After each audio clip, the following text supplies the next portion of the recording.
மேடையில் நடிகர் தனுஷ் பேசிய வீடியோவை பதிவிட்டு அப்பாவி ரசிகர்களுக்காக கடவுளை வேண்டிக் கொள்வதாக இயக்குனரும் நடிகை நயன்தாராவின் கணவருமான விக்னேஷ் சிவன் பதிவிட்டிருக்கிறார். இது பற்றிய முழு விவரங்களை எமது செய்தியாளர் விமல் விவரிக்க கேட்போம். விமல், வணக்கம். இந்த பதிவில் இயக்குனர் விக்னேஷ் சிவன் என்ன கருத்துக்களை முன்வைத்திருக்கிறார்? விரிவாக விவரிங்க.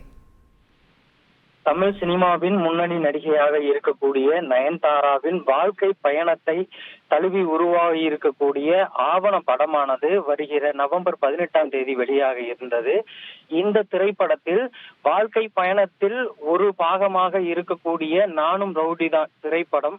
இது நயன்தாராவிற்கு மிகவும் நெருக்கமான திரைப்படம் என கூறலாம்.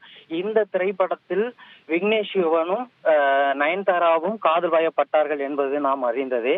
இந்த திரைப்படத்தில் வருகிற ஒரு பாடலை பயன்படுத்துவதற்கும் சில காட்சிகளை பயன்படுத்துவதற்கும் தனுஷ் தரப்பிலிருந்து காப்புரிமை மறுக்கப்பட்டதாக நடிகை நயன்தாரா ஒரு கடிதத்தின் மூலமாக வருத்தம் தெரிவித்திருந்த நிலையில் தற்போது தனது மனைவிக்கு ஆதரவு அளிக்கும் விதமாக நடிகர் தனுஷ் தனது ரசிகர்களிடம் மேடையில் பேசிய கருத்துக்களை தனது இன்ஸ்டாகிராம் பக்கத்தில் பகிர்ந்த விக்னேஷ் சிவன், இப்படியான பேச்சுக்களை நம்பும் ரசிகர்களுக்காக நான் கடவுளை பிரார்த்தித்துக் கொள்கிறேன் என வாழ விடு என்று நடிகர் தனுஷ் பேசிய வீடியோவை பகிர்ந்திருக்கிறார்.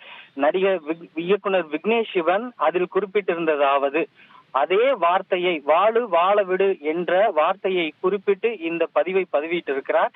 இந்த பதிவை தற்போது நெட்டிசன்கள் சமூக வலைதளத்தில் வைரலாகி வருகிறார்கள். தகவல்களுக்கு நன்றி விமல்.